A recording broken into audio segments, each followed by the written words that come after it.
assalamu alaikum wa rahmatullahi wa barakatuhu bandiraɓe sehilaɓe jangiyankoɓe en gatti kadi e tongande en attahiyati janganoɗo Allah walli waɗama seeɗa seeɗa waɗanoma rogere goo windi hen attahiyatu lillahi azzakiyatu lillahi aɗayyibatu salawatu lillahi ɗimmijo windino hen ko assalamu alayka ayyuhan nabiyyu wa rahmatullahi wa barakatuhu tataɓijo ene windino hen assalamu alayna wa ala ibadillahi salihina nayiɓijo ene windino hen ashhadu an la ilaha illa allahu wahdahu la sharika lahu joyiɓijo windino hen ko wa ashhadu anna muhammadan abduhu wa rasuluhu wadde on gandi ɗo kanda janggani ɗo andu ko ɗema allujo joyi goni a wawani ɗo ko tongol majji woni ɗo tongol allujo ma joyiɗe kanƴe goni ɗo ɗo sa janggani ɗo andu ko jannginaɗa ko ɗum firti a janngano walla a wawano bisimillah ay ɗo woni attahiyatu lillahi ɗo haɗi ɗo woni azzakiyatu lillahi ɗo haɗi ɗo woni aɗayyibatu salawatu lillahi ɗo haɗi ay ɗo woni assalamu alayna wa ala ibadillahi salihina ɗo woni assalamu alayka ayyuhan nabiyyu wa rahmatullahi wa barakatuhu ɗo woni assalamu alayna wa ala ibadillahi salihina ɗo wonno ashhadu an la ilaha illa allahu wahdahu la sharika lahu ɗo wonno wa ashhadu anna muhammadan abduhu wa rasuluhu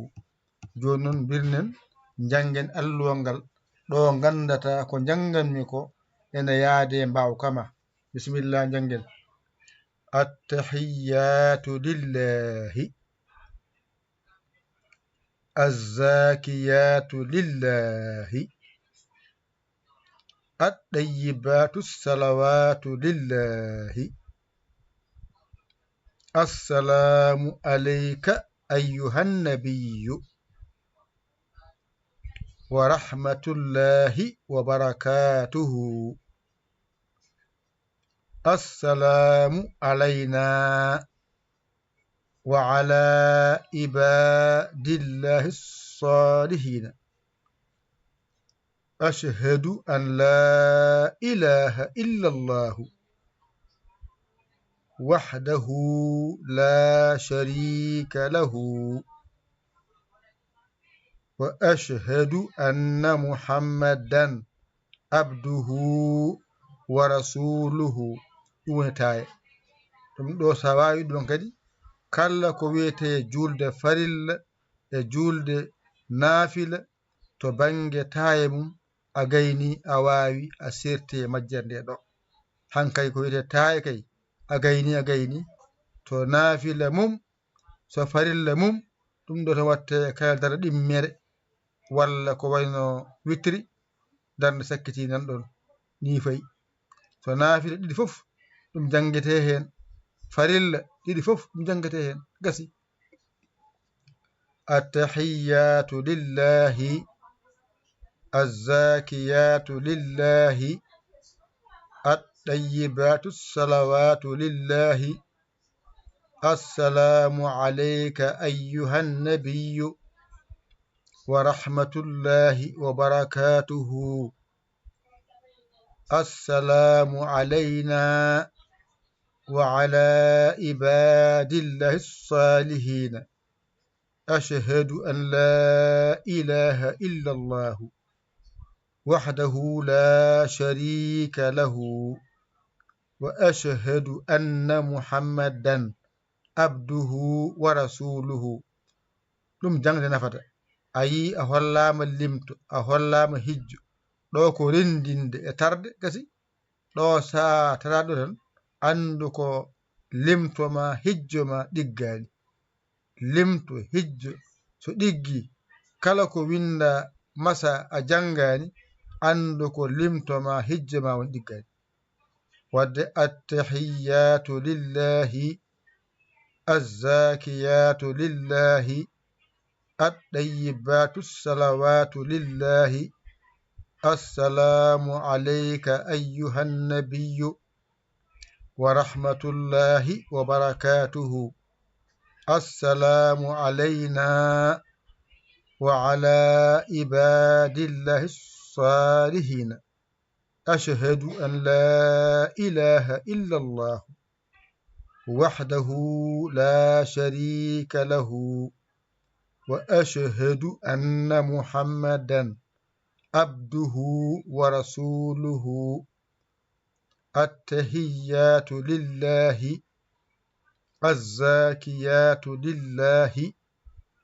الطيبات الصلوات لله السلام عليك أيها النبي ورحمة الله وبركاته السلام علينا وعلى عباد الله الصالحين أشهد أن لا إله إلا الله وحده لا شريك له وأشهد أن محمدا عبده ورسوله تم ƴette kuɗi mon e karneji mon mbajiɗon jangon ɗigga. an mo jeenoke heno jahata ko YouTube binda Dental Dina TV jiyangal naata hen ko jangono ɓenni a tawaka nan to mofti gonta ballowo jingowo. numéro mon nani 77 906 14 81. on saha mbaɗa ko mbawɗa aɗa faandi aɗa jingana galle o e jangde nde e jangoɓe ɓe. yo Allah wallu onon jangoɓe on kalantaka ballal